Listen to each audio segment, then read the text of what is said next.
বিজ্ঞান যেখান থেকে আর পারছে না এটুক পর্যন্ত এসে, তো ওখান থেকেই দর্শন বা ধর্মের শুরু হয়ে গেছে।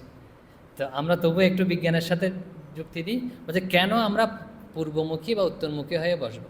যে পূর্বমুখী, পূর্বে কি সূর্য আছে না, সূর্য উদিত হয়। আর আপনারা সবাই জানেন সূর্যের একটা আকর্ষণের ফলে সূর্যকে কেন্দ্র করে সব গ্রহ নক্ষত্রগুলো ঘুরছে না, এই গ্রহের মধ্যে কিন্তু পৃথিবীও পড়ে, পৃথিবীও সূর্যকে কেন্দ্র করে ঘুরছে।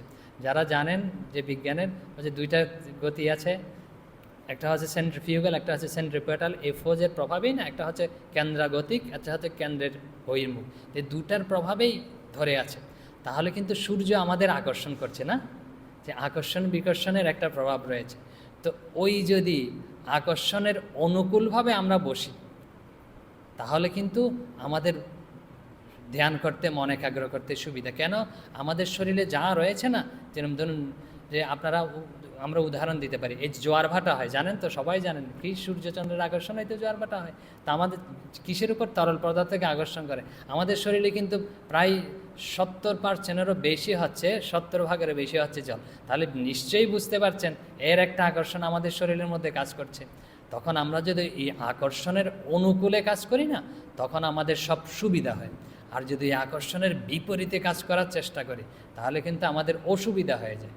এই জন্য তখন থেকে এগুলো নির্ধারণ করা হয়েছে যে আমরা তো পৃথিবী একটা আকর্ষণ করছে, তাহলে তো আমরা কোথায় পড়ে যেতাম, পৃথিবী গোল, তো আমরা পৃথিবীতে দাঁড়িয়ে রয়েছি, মানে হচ্ছে পৃথিবীর একটা আকর্ষণ আমাদের এরকম ধরে রয়েছে, আর এই আকর্ষণ রয়েছে।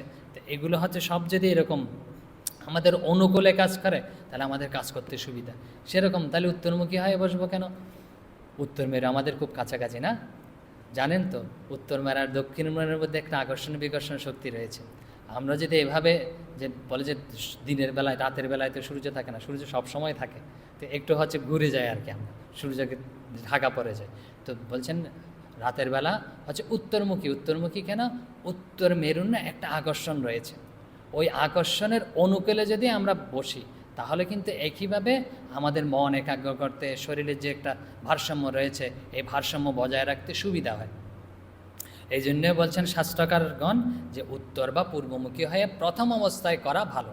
যাদের হচ্ছে মনের খুব জোর আছে, যে কোনো অবস্থায় মন একাগ্র করতে পারে, তারা এসব না করলেও কোনো অসুবিধা নেই। কিন্তু প্রথম অবস্থায়, যেমন শাস্ত্রে রয়েছে যে কোথায়, ব্রহ্মসূত্রে রয়েছে, ব্যাসদেব বলছেন যত্র একাগ্রতা তত্র অবিশেষাৎ। বলছে তুমি যদি উচ্চ অধিকারে হয়ে যায় না, যত্রই, যেখানেই তোমার মন একাগ্র হয়, যেদিকে একাগ্র হয়, তুমি ওখানেই বসতে পারো, কোনো অসুবিধা নেই। কিন্তু আমরা তো অত বড় উচ্চ অধিকারে হয়তো আমি হইনি, তা আমাকে এইসব প্রাথমিক অবস্থার যে আমাকে